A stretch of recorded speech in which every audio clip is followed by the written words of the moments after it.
quick. What's up, all my bass heads, street leaders out there? I wanted to do a real quick video on sound, audio, and car audio. Reason for being is a lot of people have been checking out the channel, checking out the videos, and guys been talking about, I don't know what I'm talking about. That's probably because most of you guys, not to put anybody down, you're into car audio and not into audio, and don't understand the two work hand in hand. Okay, I'm explaining that, and you can do some research on it if you want to. I might leave a couple of links in the description to break it down. Now, I've seen a lot of videos. I'm gonna start off with one. Where do you think the design of ported boxes came from? That came from audio, not car audio. Car audio got it from audio. The first ported box, as far as I know, and most audio, see, I'm an audiophile, so I know what I'm talking about, and I know audio, and I know car audio. I'm a sound engineer. I create sounds. I know how to use compression. I know how to use EQs. I know how to mix music. So if you don't agree with what I'm saying, I don't care, because I know what I'm talking about. So first ported box was designed by Bose Audio, which is home entertainment. Came out in the early 90s. I forget the series number, but they had a small box with a 5.5-inch speaker in it, and it sounded like a 10 or 12 for home audio. And what it did, it was the same thing as your ported box, is it ran through the box, and there was other lines of wood, a wall, what you call a wall, to generate more power and more bass, because you're moving air. That's what we do now in car audio. So don't get on my channel and comment talking about I don't know what I'm talking about. I know what I'm talking about. So just want to break that down. That's a little bit of Q&A for some of you guys that do know and don't know. Us real car audio guys, I feel, know that, because we're into sound, we're into bass. I'm sound quality. I'm not just about being loud. I know a lot of dudes that are loud that sound horrible. I know dudes that are loud that sound good. I'm about sound quality. I'm gonna break down another thing. What do you think the Epic Center is? Everybody keeps saying it's not an EQ. It is an EQ. I know that probably pissed a lot of people off. I'm gonna tell you why it's an EQ. Once again, a lot of this stuff does come from audio. Now, in the studio, when we mix music or at a concert, your EQ has a bandwidth knob. The EQ part is the volume, selecting the frequency and boosting that frequency. Your amp is already boosting a certain frequency. So what the Epic Center is doing, what an EQ band is, it's like a bandpass almost. It's selected a band, and it will widen the frequencies and bring those frequencies around that frequency up. So let's say you're on 30 hertz, 40 hertz, 50 hertz. It's gonna bring up in the song, it's gonna bring up everything around that. So it's gonna get some 80, it's gonna get some 60, it might get some 33 in there. The Epic Center, I think, only goes down to 30. So that's what's gonna make your deep bass deeper. It's gonna make it sound more full. So when you hear somebody say it's not an EQ, that's kind of not right, because a bandwidth technology comes from an EQ. That's where it comes from. If you go into a music studio right now and the dude's mixing your vocals, your drums, whatever, there's an EQ there that has a bandwidth. There's no such thing as a bandwidth by itself. The only such thing is the Epic Center, but that's where that technology came from.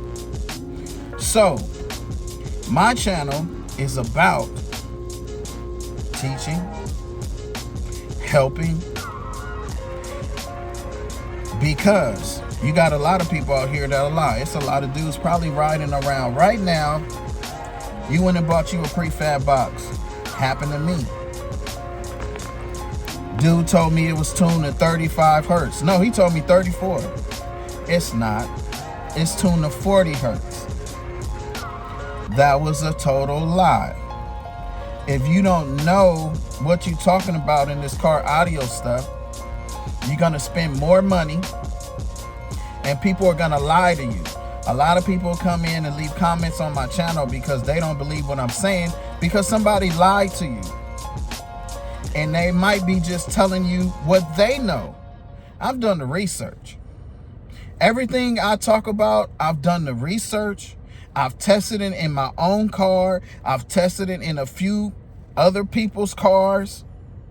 So, and I don't care that you guys leave messed up comments. I just wanted to break it down. I don't care what you say. 4 ohms sound better than 2 ohms, especially if you're in a sealed box. Ported box, yeah, you can hear the difference in there too. But this is the thing about audio. It's selective. Everybody's ears is different. And I'm going to give you an example. My older brother, he loves to tune everything to 80 hertz. He loves it. I freaking hate it. I hate 80. I hate 60. I want to go 40 and below. Usually I'm running 30 hertz. That's my sweet spot. 30 hertz or 35. 33 is nice sometimes too. So everybody's ears is different. Some people might not even know that they can hear 30 hertz. This is another thing. I'm going to give you an example. How do you know what you're listening to? The guy that built your box or gave you the box told you it's tuned to a certain frequency. How do you as a human know what frequency that is? See, this is one thing about it. You can have a knob saying that you want 50 hertz. How do you know that's really 50 hertz? You don't know unless you have what they call a frequency analyzer. I had a friend, I'm not going to say no names. He said, oh man, I'm tuned down to 30 hertz. He wasn't. His box was tuned to 45 hertz. And I let him hear what 30 hertz sound like. I used a test tone. I went through 50, I went through 45, I went through 40, I went down to 30. We even went down to 25. When I hit 25, he had never heard that yet. He said, ooh, that's deep. Yeah, it's deep, but you got to have a lot of power to push that. A lot of power to push that and get that off a further distance. I mean, depending on your setup or whatever. But I'm just saying to say, guys, car audio is audio. Point blank. Let me give you some history on that. Because some of y'all don't know the history. You think this thing started in the 90s. You think it started in the 80s. No, it didn't, bro. I'm 45 years old. Let me tell you where car audio started. It started in the hood. I don't care what you say. This shit was before Kicker and everybody else. What my uncles used to do or my dad used to do, they used to take the house speakers and put them in the trunk. Try to find a way to wire a whole stereo system in your trunk. And we didn't have subwoofers then. We didn't have woofers. We mostly had loudspeakers at that time. That's how far this stuff go back. And dudes want to get on the channel, leave comments, talk to me like I don't know what the hell I'm talking about. Look, bro. I watched my dad take his 15-inch and 12-inch woofers, speakers, and put them in my uncle's car. Banging loud. So wire them with house wires. I watched this dude hook lights to the speakers, so when the bass hit with resistors and capacitors, when certain frequency hit, certain colors of Christmas lights went off in the damn car. So don't start talking to me that I don't know what the hell I'm talking about, bro. I'm an engineer. I know this sound stuff. And anytime somebody tell you the Epic Center ain't an EQ, that's because they don't know audio. They just know car audio. All of this is sound. All of it is music. We're all playing with sound at the end of the day. Period. So I just wanted to break down audio, sound, car audio. There's a difference between 8 ohms versus 4 ohms versus 2 ohms. It is a sound difference.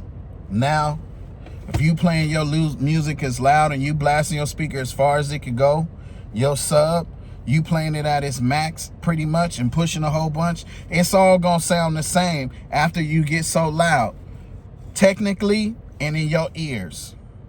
Because sound in your ears, after about 110 decibels or 120 decibels, your ears start closing. But we're gonna leave it at that. Audio, car audio. Look, bro, it's the same thing.